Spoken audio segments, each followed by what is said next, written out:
একটা প্রশ্ন, যদি আপনাকে বলা হয় আমাদের সৌরজগতের কোন গ্রহে মানুষ বাস করতে পারবে? সূর্য থেকে শুরু করে নেপচুন পর্যন্ত কোথাও কি আছে আমাদের জন্য নিরাপদ আশ্রয়? চলুন খুঁজে বের করি সত্যিটা। প্রথমেই শুরু করা যাক সূর্য দিয়ে।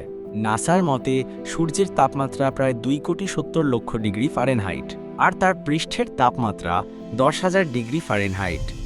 এমন উত্তপ্ত জায়গায় কেউ যদি ঘেঁষতেও যায় 1 সেকেন্ডও টিকবে না। তাই বসবাস একেবারেই অসম্ভব। এরপর বুধ গ্রহ।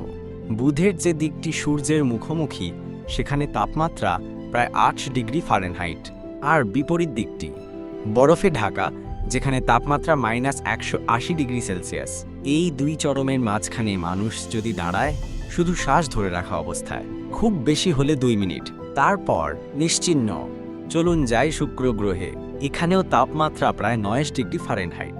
পুড়ে ছাই হয়ে যাবেন ঠিকই, কিন্তু মজার ব্যাপার হচ্ছে শুক্রের মধ্যাকর্ষণ পৃথিবীর সমান। তাই যতক্ষণ না পড়ে যাচ্ছেন ততক্ষণ ঘুরে বেড়াতে পারবেন একটা আগ্নেয় নরকে। মঙ্গল গ্রহ। এখানে ভীষণ ঠান্ডা, কিন্তু বাতাস এতটাই পাতলা যে শীত তেমন অনুভব হবে না। তবে অক্সিজেন নেই। শ্বাস বন্ধ রাখলে আপনি হয়তো 1-2 মিনিট টিকতে পারবেন। তেজস্ক্রিয়তার মাত্রাও ভয়ানক। বসবাসের স্বপ্ন এখনও কল্পনার বাইরে। এবার বৃহস্পতি। এটিকে বলা হয় গ্যাস জায়ান্ট। এর বায়ুমণ্ডল হাইড্রোজেন, হিলিয়াম, মিথেন এবং অ্যামোনিয়ায় পূর্ণ।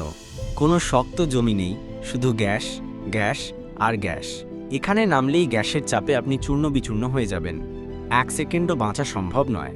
শনি, ইউরেনাস এবং নেপচুন, এই 3টি গ্রহ বৃহস্পতির মতো গ্যাসীয় গোলা। এদের পৃষ্ঠ নেই, বায়ুচাপ ভয়ানক এবং জীবন ধারণ একেবারে অসম্ভব। মিনিট নয়, সেকেন্ডও বাঁচানো যাবে না।